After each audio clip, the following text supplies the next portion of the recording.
আউযু বিল্লাহি মিনাশ শাইতানির রাজিম। বিসমিল্লাহির রহমানির রহিম। হে আমার রব, আমি জানি না কিভাবে ডাকলে আপনি আমার ডাকে সাড়া দিবেন। আমি জানি না কিভাবে চাইলে আপনি আমার চাওয়া পূরণ করবেন। আমি জানি না কিভাবে হাত উঠালে আপনি আমার হাত ভরিয়ে দিবেন।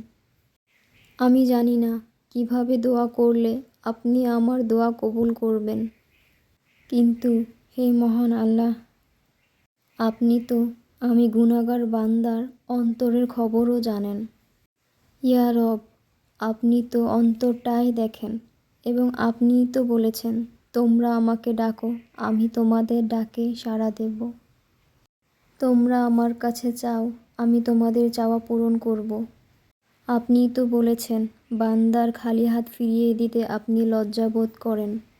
আপনি তো অত্যন্ত লজ্জাশীল।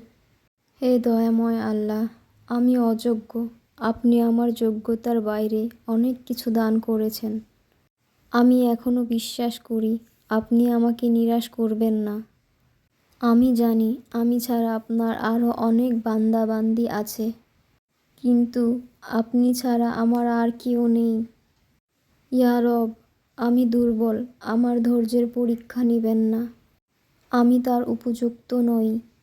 আমার জন্য আপনার পরীক্ষা সহজ করে দিন। আমার উপর রহম করুন, আমাকে দয়া করুন। আপনি ছাড়া যে আমার আর কোনো যাওয়ার জায়গা নেই। ইয়া রব, আমার থেকে মুখ ফিরিয়ে নিবেন না। আপনি তো সবচাইতে ক্ষমাশীল এবং আপনি ক্ষমা করতে ভালোবাসেন। অতএব আমাকে ক্ষমা করুন। একমাত্র আপনি ছাড়া আমাকে আর কেউ ক্ষমা করতে পারবে না। আপনিই আমার একমাত্র রব। একমাত্র আপনার কাছেই সাহায্য চাই। আপনি আমাকে সব বিষয়ে সাহায্য করুন। আমাকে সচ্ছলতা দান করুন। আমাকে সুস্থতা দান করুন। আমার দোয়াগুলো কবুল করুন। আমাকে নেক ভাগ্য দান করুন। আমার জীবনে কল্যাণ দান করুন। আমাকে সর্বাবস্থায় আপনার শুকরগুজারকারী বানান এবং আপনার সন্তুষ্টি অর্জন করার তৌফিক দান করুন। আমিন সুম্মা আমিন।